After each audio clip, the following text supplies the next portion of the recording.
Very good afternoon to all of you. How are you, my dear friends? Okay, fine. दोस्तों, मैंने chemistry में atoms को most probability आपके सामने रखा है और मैंने कोशिश किया कि एटम्स आप प्रॉपर वे में समझ सको, क्योंकि जिस बच्चे का एटम्स में कमांड हो जाएगा, केमिस्ट्री उसके लिए आसान हो जाएगा। जैसे कि मैंने आपको एटम्स के पास हिस्ट्री को बताया। एटम्स के पास हिस्ट्री में मैंने ऋषिकनाथ, डोमेस्टियस, J John Dalton, J James Proust, J Thomson, E Goldstein, Rutherford's, after that Niels Bohr, James Chadwick, इन सब के एक्सपेरिमेंट को मैंने बताया। मैंने कैथेड तो ट्यूब पर फोकस किया। उसके बाद मैंने इलेक्ट्रॉन्स, प्रोटॉन और न्यूट्रॉन्स के डिस्कवरी पे फोर्स किया। आफ्टर दैट मैंने इलेक्ट्रॉन्स, प्रोटॉन, न्यूट्रॉन्स पे चार्ज, उसके मास का कंपेरिजन किया। मैंने इलेक्ट्रॉनिक कॉन्फ़िगरेशन की बात की। ये सारी चीज़ें एटम्स के लिए काफ़ी इम्पोर्टेंट थी। आगे की क्लासेज एटम्स पे हम दोबारा करेंगे। हम कोशिश करेंगे कि एक क्लास फिजिक्स का, एक क्लास केमिस्ट्री का आप दे सकें। लेकिन आज जो मैं चैप्टर स्टार्ट कर रहा हूँ वो केमिस्ट्री का चैप्टर है। आज का चैप्टर काफ़ी इम्पोर्टेंट। यस, कोई प्रॉब्लम हो? Everything is okay? Yes, sorry. आज का जो चैप्टर है वो फिजिक्स का चैप्टर है और फिजिक्स का जो सबसे फंडामेंटल बेस होता है, मैंने उसे स्टार्ट किया है। मैंने फिजिक्स में मेजरमेंट चैप्टर को स्टार्ट किया है। आप देख रहे होंगे मैंने इंट्रोडक्शन में क्या दिया है। Physics deals with nature and its law. Of course my dear student, physics का मतलब ही होता है कि हम नेचर में क्या हो रहा है, क्या घट रहा है और वो क्यों हो रहा है। फिजिक्स में हाउ, व्हाई, व्हाट सारे क्वेश्चंस मार्क अवेलेबल है और हम उसे एज ए पजल जब तक डील नहीं करेंगे, फिजिक्स पे कमांड नहीं कर पाएंगे। हम लोग फिजिक्स में जो बात करेंगे, it describe laws of nature quantitatively and qualitatively. ये किसी भी लॉ को, नेचर में जो लॉ है उसको थ्योरेटिकल और प्रैक्टिकल दोनों तरह से एक्सप्लेन करता है। This description involves measurement of various physical quantity. Yes, अब जो पॉइंट्स आता है कि फिजिक्स डिपेंड किस पे करता है, please take it. Physics depend करता है लॉज पे। फिजिक्स डिपेंड करता है लॉज पे और लॉज डिपेंड करता है मेजरमेंट पे। अगर एग्जैक्ट मेजरमेंट नहीं होगा ना तो प्रॉब्लम्स हो जाएगी। एक छोटी सी स्टोरी है। मान लो मैं बात करता हूँ यहाँ पे प्रिंस की और पीयूष की और डीके स्वीट्स की। ये तीनों बच्चे, डीके स्वीट्स में से प्यार से बोलता हूँ, ये तीनों बच्चे क्या किए, ये तीनों बच्चे ना एक शादी समारोह में इनको जाना था। ये बात बहुत पुरानी है, जिस समय मेजरमेंट जो था ना वो हैंड क्यूबिट, हाथ से, बित्ता से, हैंड स्पाम, इन सारी चीज़ों से किया जाता था। क्यूबिट का यूज किया जाता था, फिंगर्स का यूज किया जाता था। उस समय की बात है। एक शादी में जाना था। प्रिंस काफ़ी लंबा था और जो डीके स्वीट था वो बौना टाइप का बच्चा था, थोड़ा छोटा था। हालांकि छोटा नहीं है लेकिन छोटा टाइप का बच्चा था। शादी तो भाई हो गई शुरू। अब क्या चाहिए, अब हमें कोट सिलवाना है। तो आयुष जो था वो टेलर मास्टर था।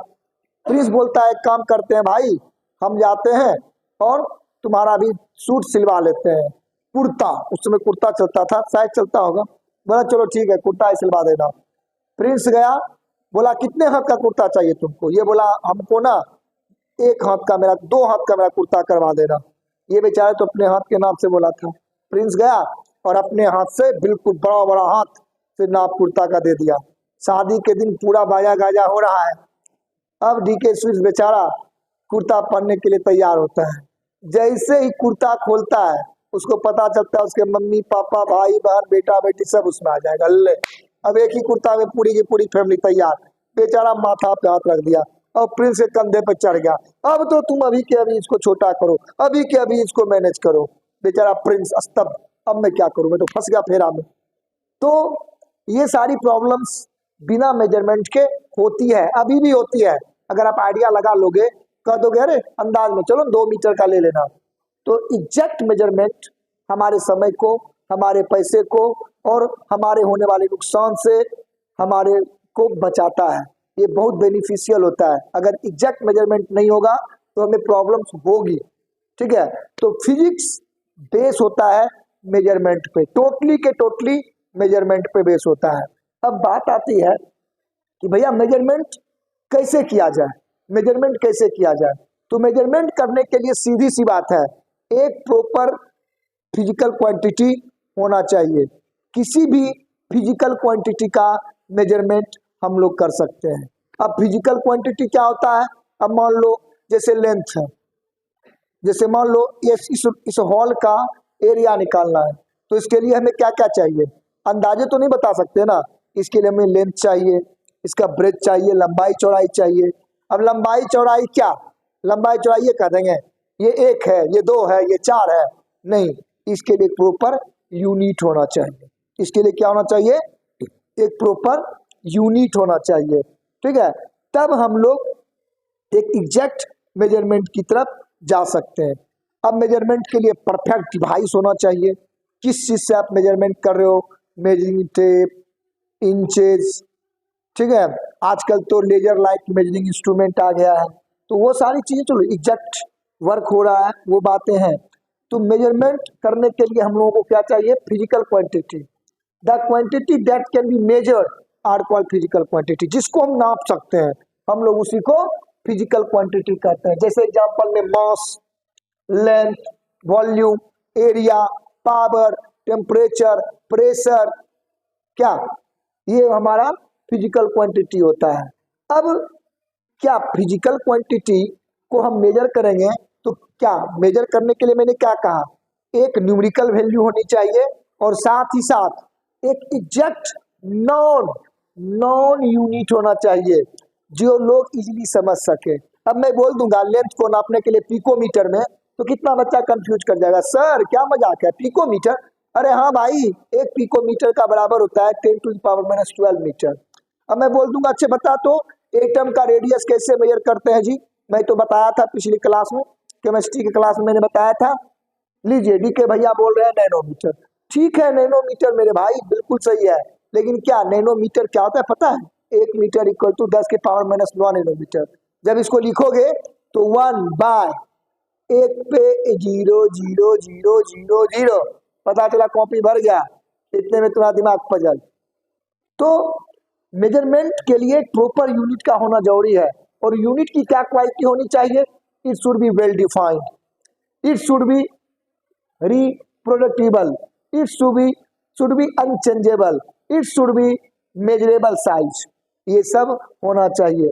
अगर ये सारी क्वालिटी नहीं होती है तो आपको प्रॉब्लम हो जाएगी। अब देखो एक होता है फंडामेंटल क्वांटिटी।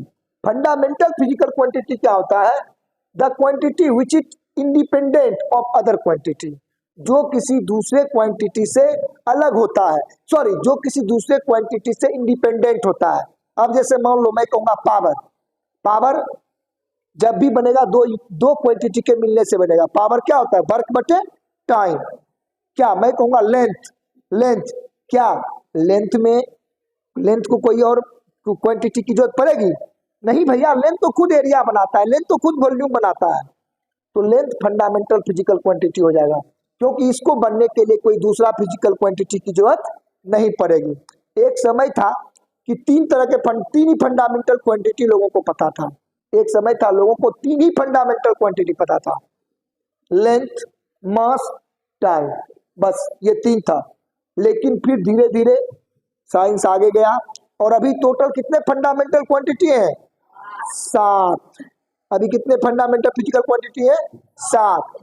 लेंथ, लेंथ के बाद मास, टाइम, उसके बाद टेम्परेचर, उसके बाद इलेक्ट्रिक करंट, लुमिनियस इंटेंसिटी और अमाउंट ऑफ सब्सटेंस। ये 7 फंडामेंटल फिजिकल क्वांटिटी अभी है। फिर से बोलो, लेंथ, मास, टेम्परेचर।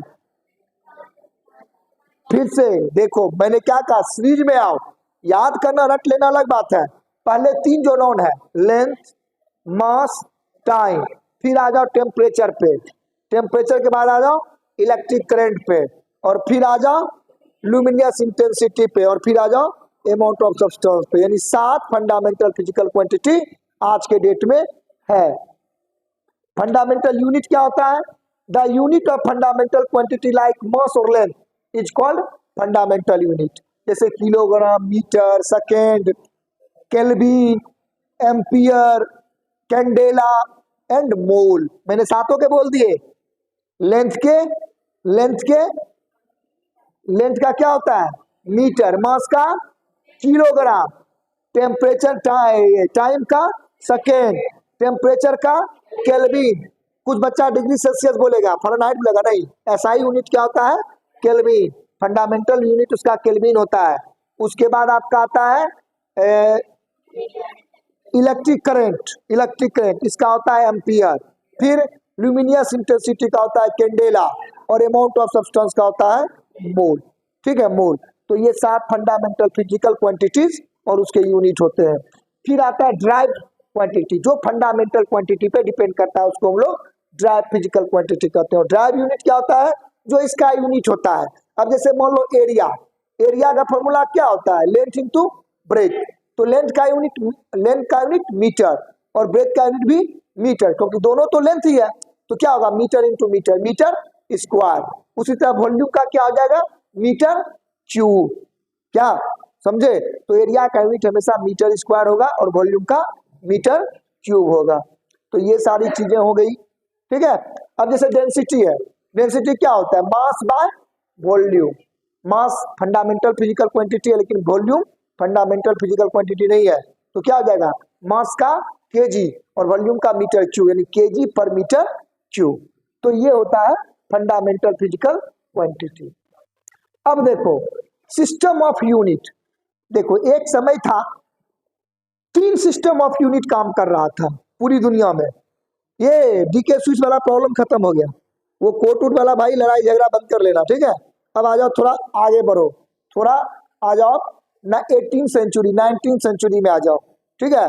जब भाई तू 20 सेंचुरी में पहुंच गया तो 3 फंडामेंटल फिजिकल क्वांटिटी तो यूज करने लगा, और फिर तू बन गया अमेरिका का राष्ट्रपति, कोई बन गया जर्मनी का राष्ट्रपति, कोई बन गया फ्रांस का राष्ट्रपति, कोई बन गया इंडिया का प्रधानमंत्री नरेंद्र मोदी की जय।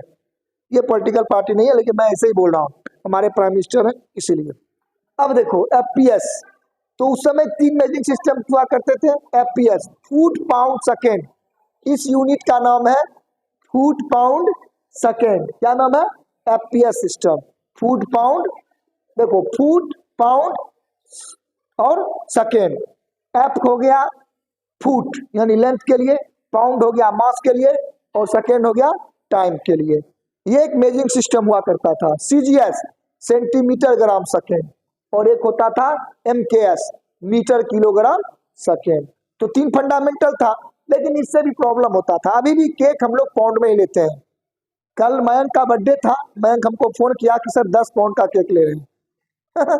मैंने बोला भाई अभी भी तू एफपीएस सिस्टम में है, आजा एमकेएस सिस्टम में।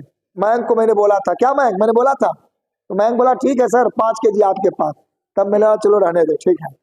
तो एमकेएस मीटर किलोग्राम सेकेंड, इसमें भी प्रॉब्लम्स होती थी। 3 यूनिट थे, अलग अलग कंटिनेंट, अलग अलग कंट्री के लोग यूज करते थे। उसमें भी कॉमर्शियल, जब कॉमर्शियलाइजेशन हो गया दुनिया का, तो प्रॉब्लम होना शुरू हो गया। तब 1970 में, कब 1960 में, कब 1960 में फ्रांस ने कहा कि क्यों ना हम एक ही यूनिट यूज करें। तो उस समय कोल्ड वार चल रहा था दुनिया में, लोग एग्री नहीं करते थे। लेकिन 10 साल बाद 1971 में पूरी दुनिया तैयार हो गई कि चलो ठीक है हम लोग एक ही सिस्टम यूज करते हैं। और फाइनली 1971 में एसआई यूनिट सिस्टम आया, स्टैंडर्ड इंटरनेशनल यूनिट सिस्टम आया।